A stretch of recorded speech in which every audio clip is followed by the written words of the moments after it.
Primeiro eu vou falar um pouco sobre as características gerais das plantas. As plantas são pluricelulares e eucariontas, certo?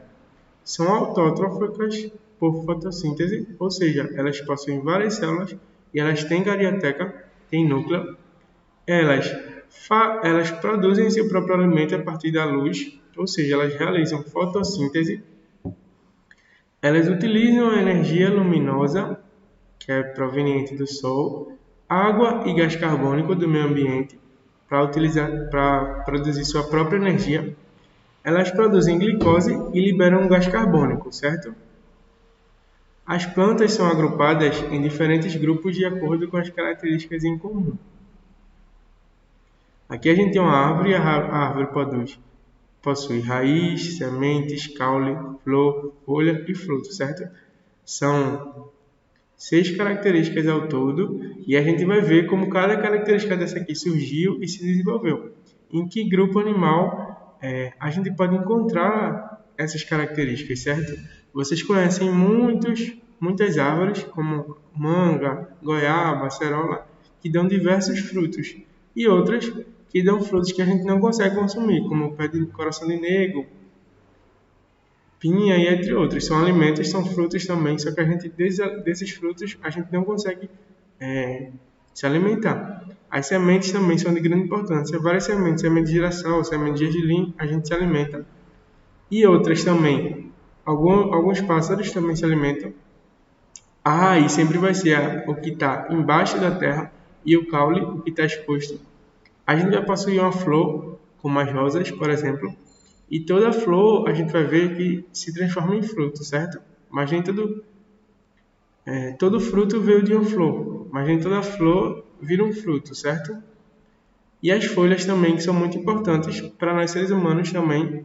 A gente consegue fazer chá de boldo, chá de hibisco, tudo isso é feito com folha. Estou falando isso para vocês perceberem a importância das árvores e das plantas no nosso dia a dia, que às vezes a gente não percebe, mas tudo isso aqui a gente utiliza em algum exemplo. Por exemplo, raiz. Batata doce é uma raiz, certo? Por exemplo, a gente se alimenta bastante de batata doce. E aqui um pouco do funcionamento de uma árvore. A árvore ela realiza fotossíntese, ela pega o dióxido de carbono, ou seja, o CO2 do meio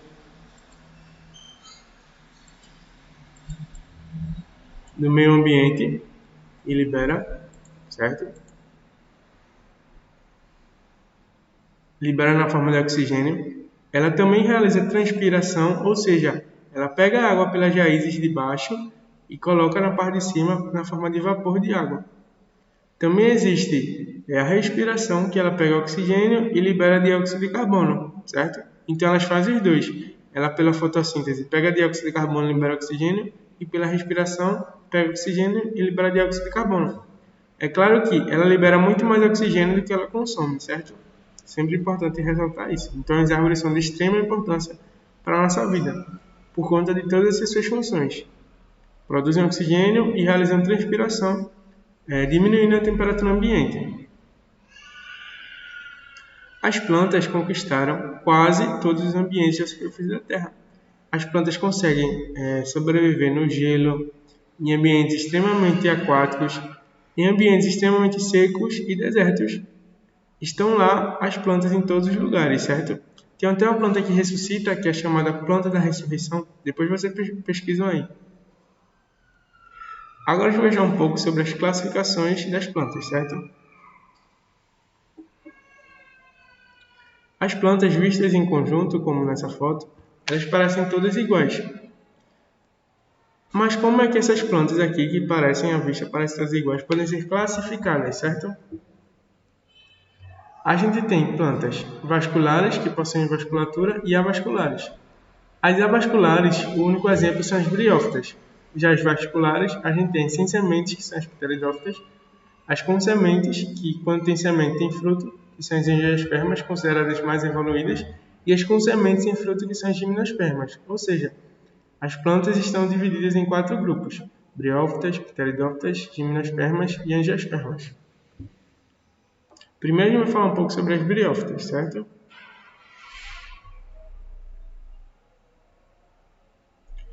Da palavra grego, Brion significa músculo e phyton, planta. Os primeiros vegetais terrestres são plantas de pequeno porte, máximo 30 centímetros, certo? E elas vivem preferencialmente em locais úmidos e sombreados. Elas dependem da água para a reprodução e não têm vasos condutores. E a seiva, ela passa por difusão, ou seja, a água vai saindo de uma célula para outra. Elas não possuem flores, nem frutos e nem sementes. Os grandes exemplos são os musgos e as samambaias, que a gente pode ver aqui, certo? Os musgos e hepáticas, certo? Me desculpem, são exemplo de briófitas. Bom, todo mundo já viu bastante isso aqui. Tem muito em praia.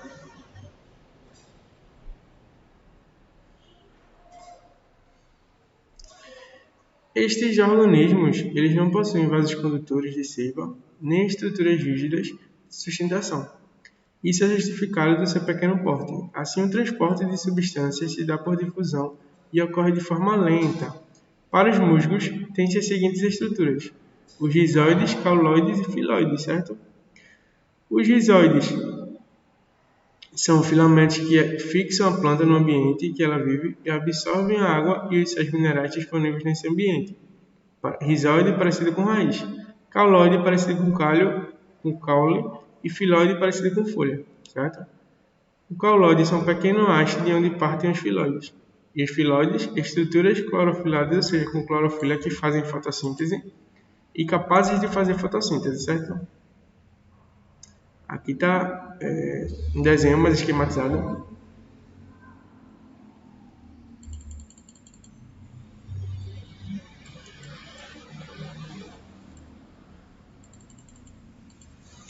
A parte permanente das briófitas é o gametófito, essa aqui que sempre existe, certo? O esporófito, essa parte de cima, depende do último para sua nutrição, ou seja, o esporófito ela vai depender do gametófito.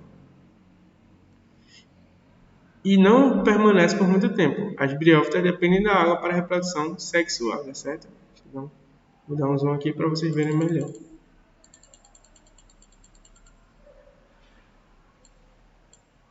Aqui, o gametófito, que é a parte fixa, rizoide, cauloide, filoide, fixa nas briófitas. A gente tem uma haste, uma cápsula e os esporos. Esses esporos são soltos e eles entram em outra briófita ou na mesma briófita, certo?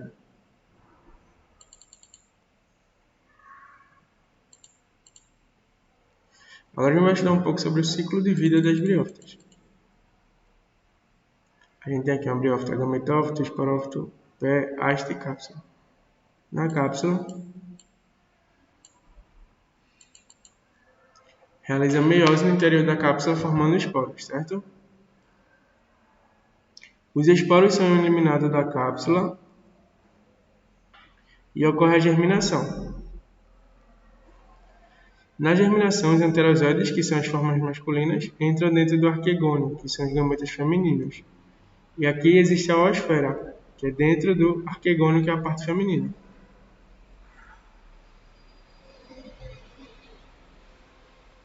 E ocorre a fecundação por divisão mitótica, certo? A gente vai estudar isso mais detalhadamente no futuro. E forma um embrião. E assim é formada a nova briófita.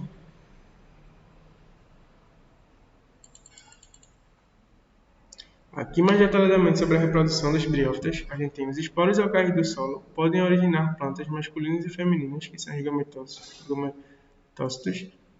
Na presença de água, a planta masculina libera os enterozoides. Os enterozoides podem encontrar a oosfera e também ocorre a fecundação, uma nova planta, o esporófito. É formada sobre a planta feminina. A fase assexuada das briófitas ocorre nos esporófitos. E agora a gente vai falar sobre o segundo grupo, que são os pteridófitas. Ptério significa feto e fíton, planta. Planta que possui feto, certo? É uma planta vascular, tem um porte médio, é um pouco maior que as briófitas. Elas preferem viver em locais úmidos e sombreados, não possuem flores, frutos ou sementes, mas é o primeiro grupo a possuir raiz, caule e folhas. Os grandes exemplos são samambaias e avencas, certo? Aqui uma samambaia, certo? E aqui uma avenca. Essa avenca aqui é muito comum.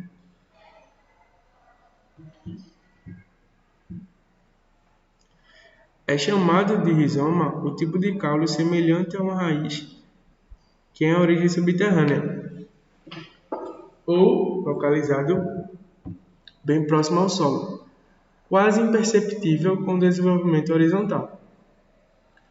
Mas em algumas pteridófitas, como xaxins, o caule é aéreo. Xaxim é a estrutura que as pessoas colocam em cima das casas.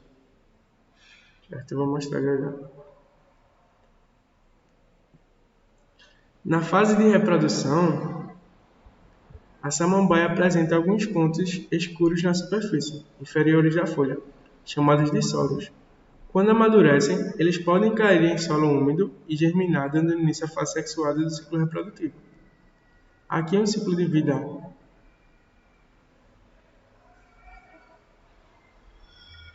Aqui está o ciclo de vida das pteridófitas, certo? Os esporos são liberados e ocorre a germinação.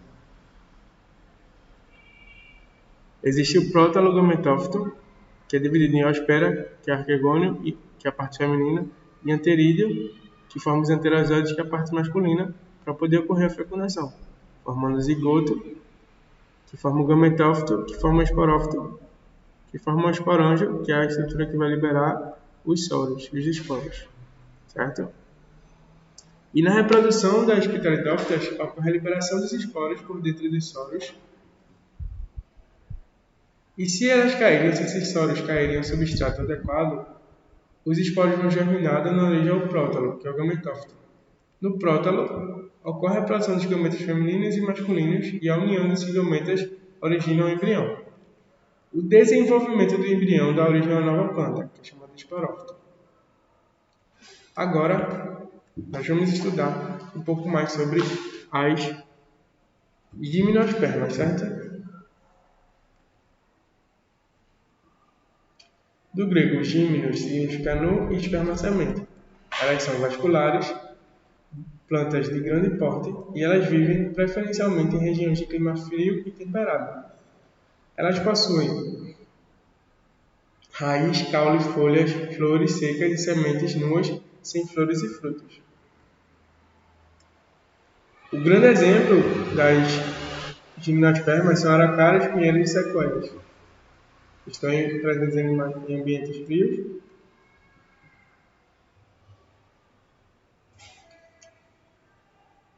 Aqui a famosa árvore natalina, né? Que são os pinheiros. Essa aqui é uma foto da região do Brasil. As gimnospermas possuem raízes, caule e folhas. Possuem também ramos reprodutivos com folhas modificadas chamadas de estróbilos. Em muitas gimnospermas, como os pinheiros e as sequoias, os estróbilos são bem desenvolvidos e conhecidos como os cones, o que lhes confere a classificação de grupos de coníferas.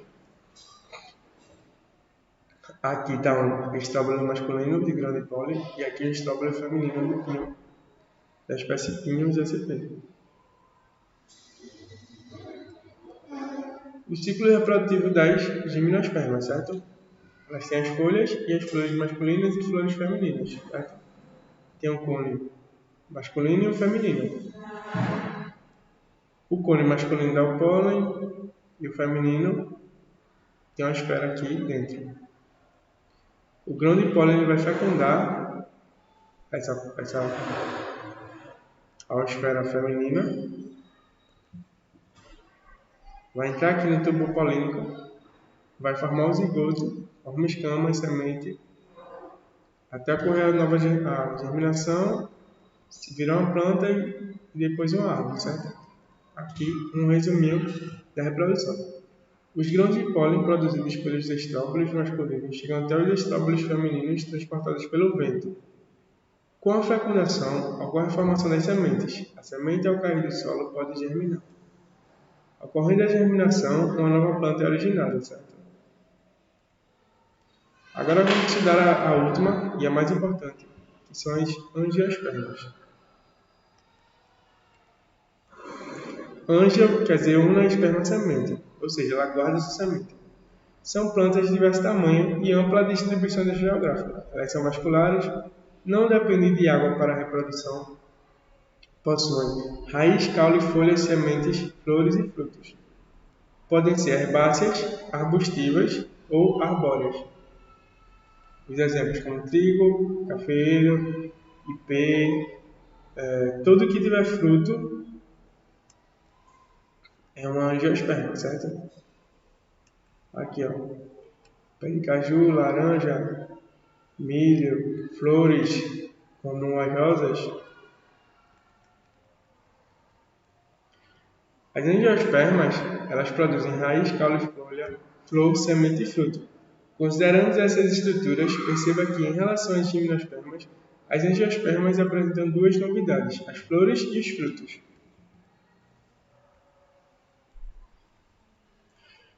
As flores podem ser vistosas tanto pelo colorido quanto pela forma. Muitas vezes também exalam odor agradável e produzem um líquido açucarado, o néctar, que serve de alimento para as abelhas e os outros animais. Aqui está um esquema simplificado da reprodução das angiospermas. Existe o grão de pólen, o tubo polínico, certo?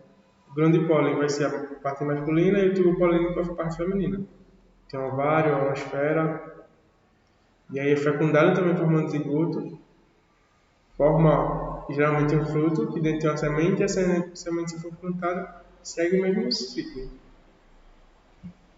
Aqui um resumo sobre a reprodução. A gente tem a polinização, que ocorre com vento, insetos, aves e morcegos, que transportam um grão de pólen de uma flor a outra, ou da parte masculina para a parte feminina da mesma flor. A formação do tubo polínico possibilita que o gameta masculino encontre um gameta feminino. A fecundação é a união da oosfera gameta feminino com o núcleo espermático, que é o gameta masculino. A formação de frutos, a união dos gametas masculinos e femininos, origina as sementes. O ovário da flor desenvolve-se formando o fruto. A dispersão das sementes, os frutos podem, por exemplo, ser comidos por animais e as sementes podem ser eliminadas juntamente com as fezes em outros locais, dando uma ampla distribuição às gimnospermas, às angiospermas.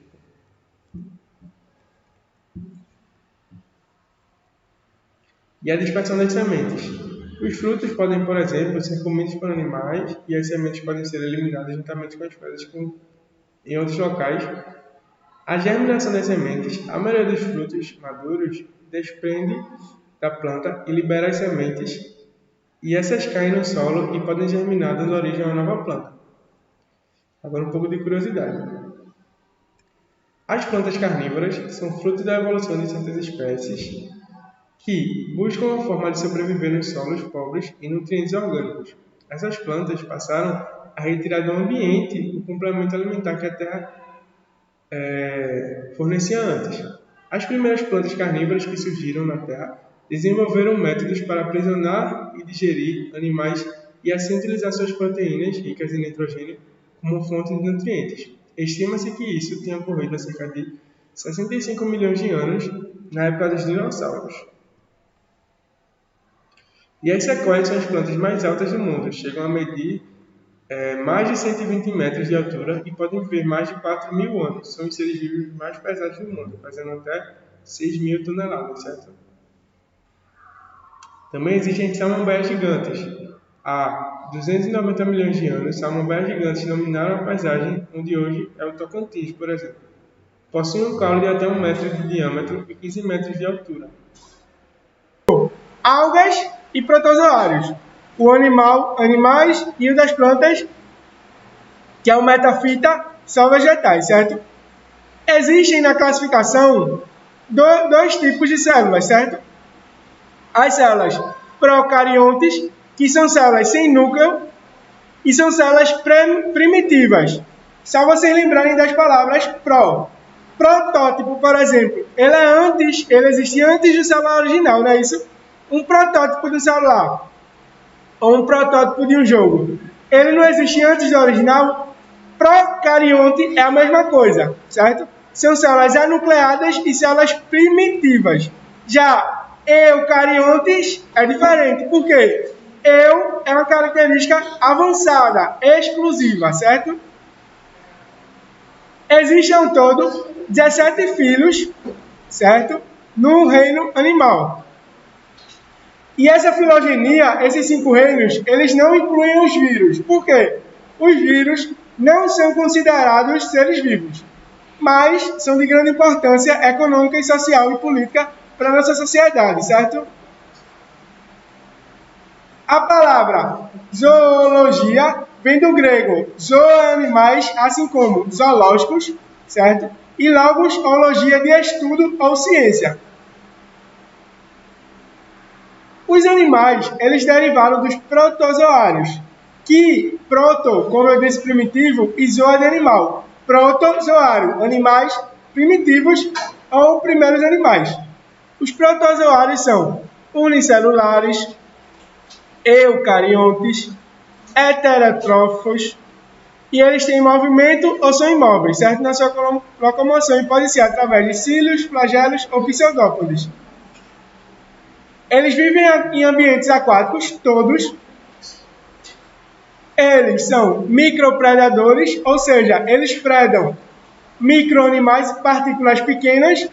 Eles são saprófitos, ou seja, eles se alimentam de matéria morta e eles podem ser parasitas, certo?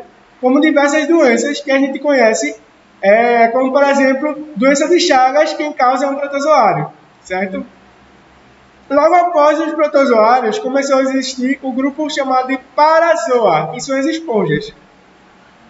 Os protozoários são unicelulares, entretanto, o parazoa, as esponjas, são pluricelulares, ou seja, elas possuem várias células.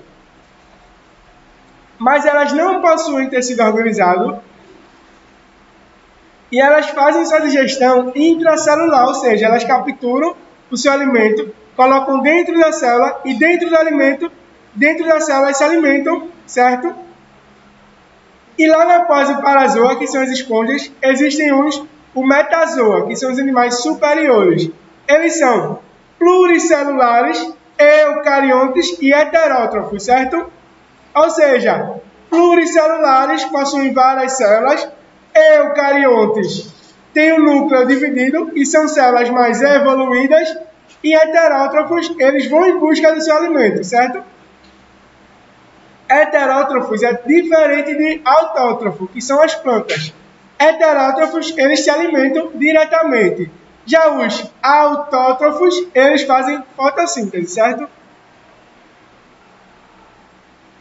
Sistemática zoológica vai dividir os grupos dos animais. A gente vai ter os invertebrados, que não possuem vértebras, certo? Em 3 grandes grupos: protozoário, do reino protista, parazoa, que são os poríferos, e o metazoa, que é plateumintos, nemateumintos, artrópodes, moluscos, equinodermatas e só.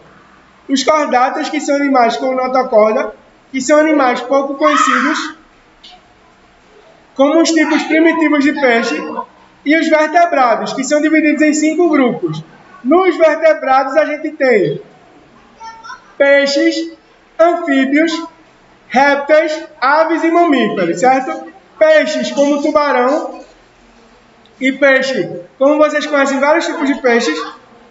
Anfíbio, os sapos são anfíbios. Répteis, serpentes e jacarés são répteis. Aves, tem várias aves, como o bem-te-vi, o beija-flor. E mamíferos, como nós seres humanos, o leão, certo? São vertebrados. E aqui a gente tem uma classificação geral dos invertebrados, dos cordatos e dos vertebrados, certo?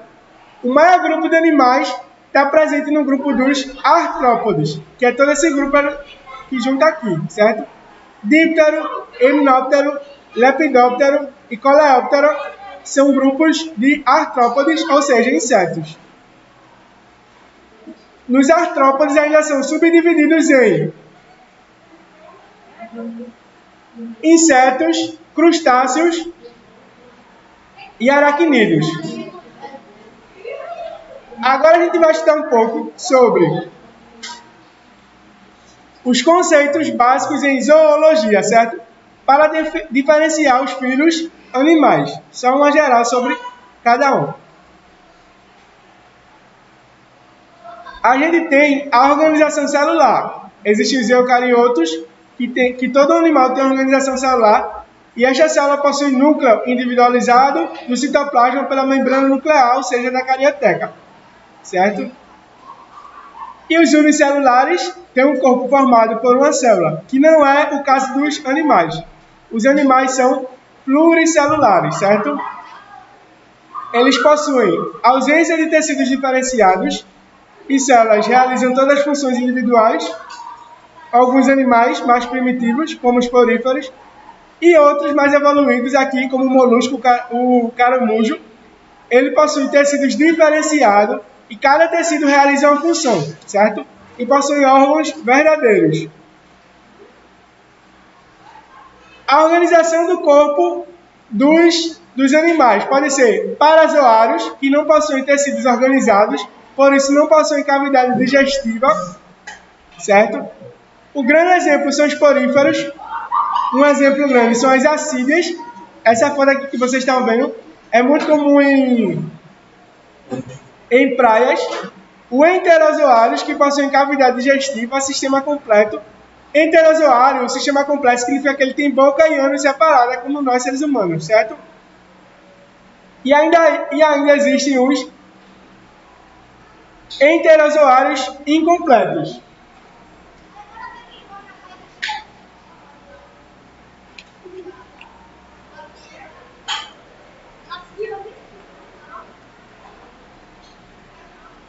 Os enterozoários incompletos, como os quinidários, eles possuem apenas uma cavidade, como o pólipo e as águas-vivas.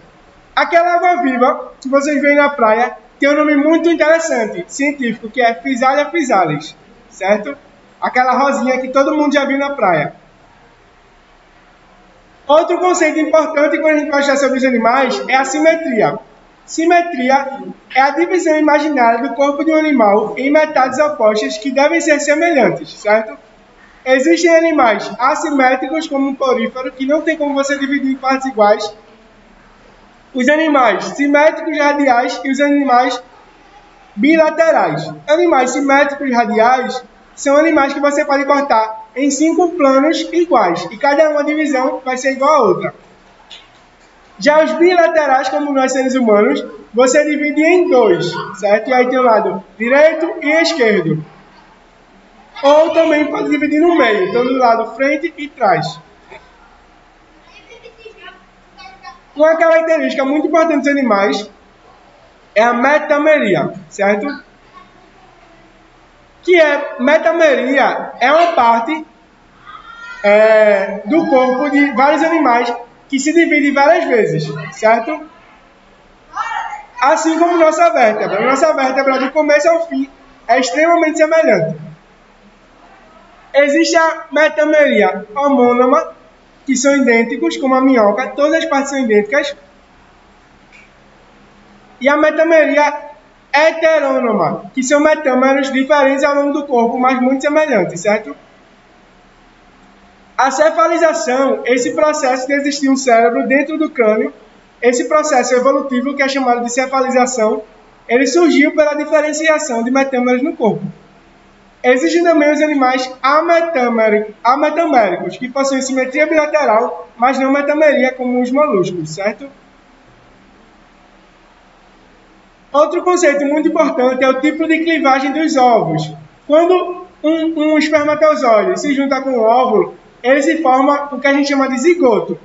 E esse zigoto, ele vai fazer várias divisões celulares até se formar um organismo completo, certo? No anfíoxo, que é um animal cordato, ele se divide dessa forma. Nos mamíferos é bem semelhante também, certo? Nos anfíbios, eles são holoblástico desigual, eles não se dividem em partes iguais. Nos mamíferos, eles são holoblásticos iguais, ou seja, eles se dividem em partes totalmente iguais. Nos répteis e aves, eles são meroblásticos desiguais, eles não se dividem, eles só fazem segmentos de partes desiguais.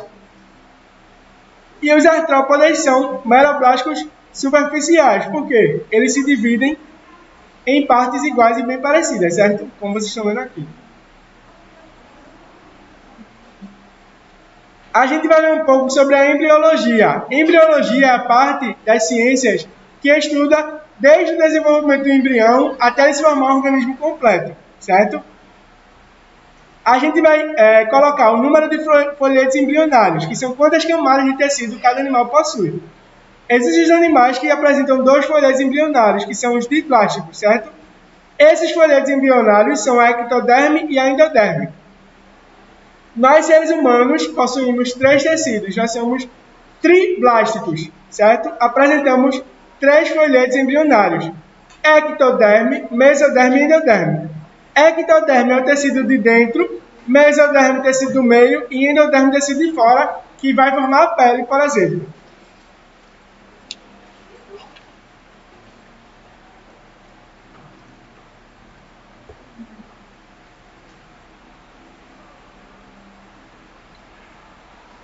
Outro grande conceito importante aqui quando a gente vai estudar os animais é a presença de celoma, certo? Celoma é a cavidade do corpo formada pela separação das camadas somáticas e esplânicas da mesoderme, ou seja, um buraco que existe dentro da mesoderme. Existem os acelomados, que são metazoários inferiores, onde o corpo é um saco de paredes duplas que rodeiam a cavidade única, não tem esse celoma. Os pseudocelomados, que existe uma cavidade entre ectoderme e endoderme, porém não é forrada, não é toda completa essa cavidade. E os celomados, como nós seres humanos, que possuem 2 cavidades. E o corpo, nos animais, lembra um tubo dentro de outro. O interno é o digestório e o aberto nas 2 extremidades é a boca e o ânus, certo? O tubo externo é constituído pela ectoderme, que é a parede do corpo. Entre elas está o celoma, né, que é essa cavidade, a qual o celoma é formado pela mesoderme. A gente tem aqui um exemplo, os acelomados, certo? Que não possuem nenhuma cavidade, como os plateumintos, que são vermes achatados. Os pseudocelomados, como os nemateumintos, que são as lombrigas, certo? Que tem uma cavidade, mas essa cavidade não é toda revestida.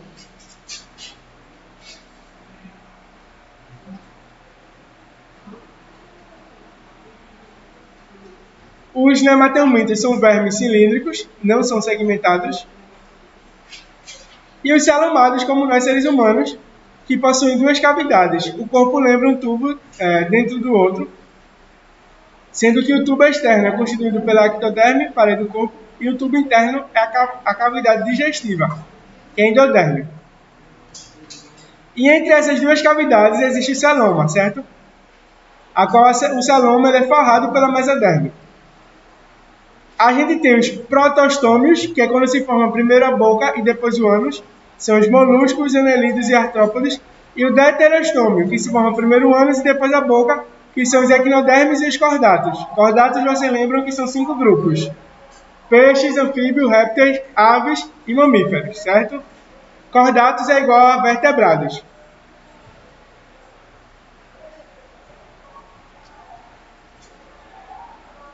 Como aqui como eu estava falando, o protostômio dá origem à boca primeiro e os deuterostômios dá origem ao ânus primeiro.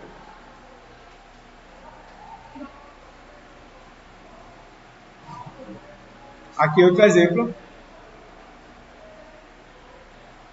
Deuterostômio. Nos filhos dos protostômios, a gente tem os demérteis, molusca, anelida, artrópode, nemátoda, rotífera, ascídeas e nemátoda, certo? Nemértea, a gente tem um grupo parecido com lombriga, molusco, a gente tem 7 grupos. Dentre eles, tá os caramujos, por exemplo. Annelida é o grupo das minhocas, Artrópoda é o grupo dos insetos, das aranhas e escorpiões. Nemátoda, Nematelmintos, tá o grupo real das lombrigas. Rotífera tá um grupo que a gente não conhece ele palpável, porque ele só existe no mar. Ascídeas está um grupo também semelhante às lombrigas e nemátoda também. E aqui nos deuterostomas a gente tem os equinodermatos.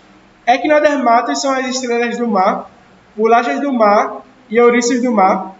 Cordatas e vertebrados são aqueles grupos que eu falei: peixes, anfíbios, répteis, aves e mamíferos.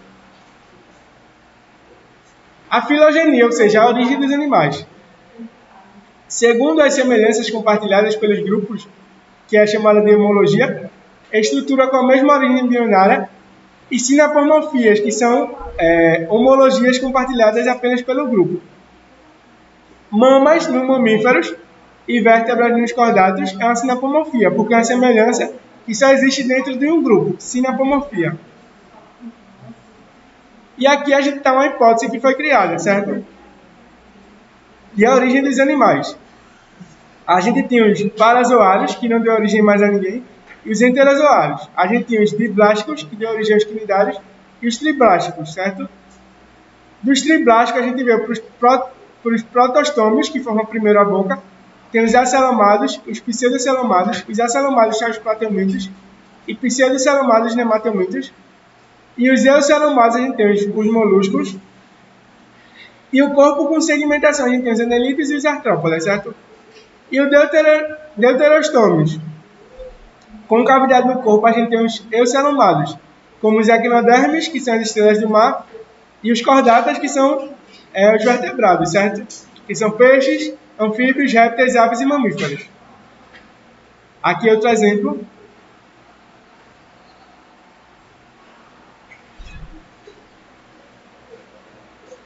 Aqui a gente tem um resumo das características dos grupos. Nos mamíferos, a gente tem pelos, glândulas mamárias. Embaixo dos mamíferos, a gente tem aves, crocodilos, lepidossauros, que são lagartos e serpentes, quelônios, que são tartarugas, certo? E anfíbios, que possuem extremidades para se locomover e assim por diante. Aqui um resumo dos vertebrados. A gente tem a origem dos vertebrados, está nos tunicatos. O exemplo é a Cídia, que possui notocorda e cordão nervoso, só na fase larval. O anfioxo, que vai dar origem ao peixe. E a lampreia, que vai ser o primeiro animal a ter crânio, certo? Nos peixes, a gente tem os peixes cartilaginosos, como o tubarão e as arraias, certo? Que esses peixes cartilaginosos, eles vão possuir um esqueleto cartilaginoso de 5 a 7 aberturas das brânquias. Brânquias são por onde eles respiram, certo? E os peixes ósseos, eles têm um esqueleto ósseo e uma abertura braquial só de cada lado, que são os peixes geralmente que a gente come. Lampreia, salmão e etc.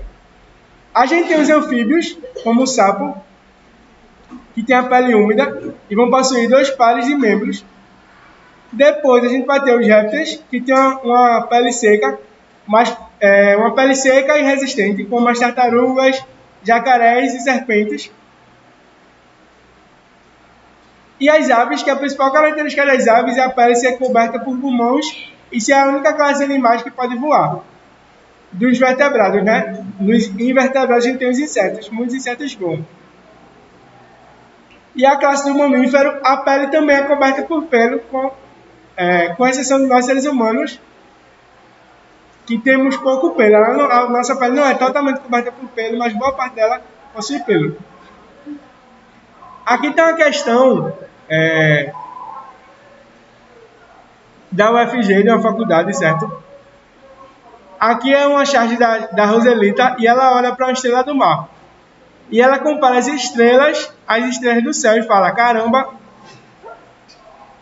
o invertebrado, observado por Mafalda, pertence ao filo que evolutivamente é o mais próximo dos cordatos, por apresentarem a resposta aqui é deuterostomia. As estrelas do mar são mais próximas a nós, vertebrados, por serem deuterostômio, por dar origem embriológica primeiro ao ânus do que à boca. Certo?